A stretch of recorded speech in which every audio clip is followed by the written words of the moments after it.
Susan, gusto ko sanang mag-steak, kaso wala pang sahod. Kayang-kaya mo yan. I feel you, Oscar. Pero steak baka mo, I got you. Dahil sakali lang ng Pasig, pwede nating i-food trip yan. Tamang-tama, pasok na yan sa budget nyo. Basta listen to One Choice Panalo.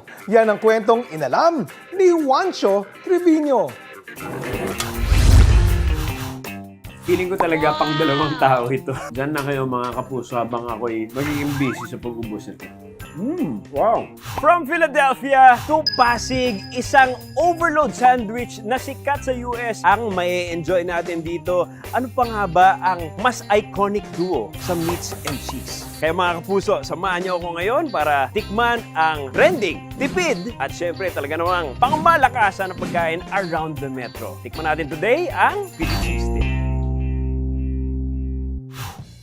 Alam niyo mga kapuso, sa gilid lang sila ng kalsada nakapwesto, kaya kahit malayo ka pa, maaamoy niyo na ang kanilang ginigrill na beef. Subukan na natin yan, excited na ako. Okay, ayan na, naaamoy ko na!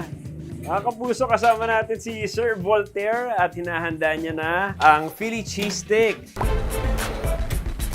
Ang Philadelphia cheesesteak sandwich ay nag-originate po sa US. Meron siyang caramelized onion, of course, yung steak. Meron siyang dressing, a little of ketchup. On top of that, meron siyang cheese. Lot of cheese. Homemade po yung cheese. Ako po yung naggawa ng recipe. Napansin ko kasi yung Philly cheesesteak, available lang siya dun sa mga mall. Pwede mo siya gawin na abot kaya. Nag-start po yung business March 2022. All around ako, solo ako. So, pamamalengke, food prep, paglilinis. Ako na talaga lahat. Gusto kong i-push yung sarili ko, yung limit ko, yung gusto ko malaman hanggang saan ako. Ayoko kasi na makuha yung isang bagay na hindi ko natutunan yung detalye. Every small details.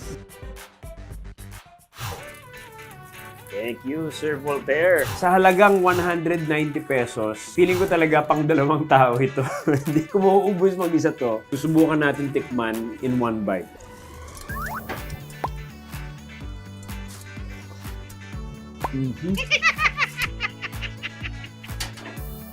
Meron pa ba? Oh, that's good. Masarap yung karne. Perfect combination talaga ang keso at beef. So I love this. I love this combination. Maliban sa Philly cheesesteak, meron din sila ditong cheesy quesadillas. Yung karne na ginamit nila, steak talaga.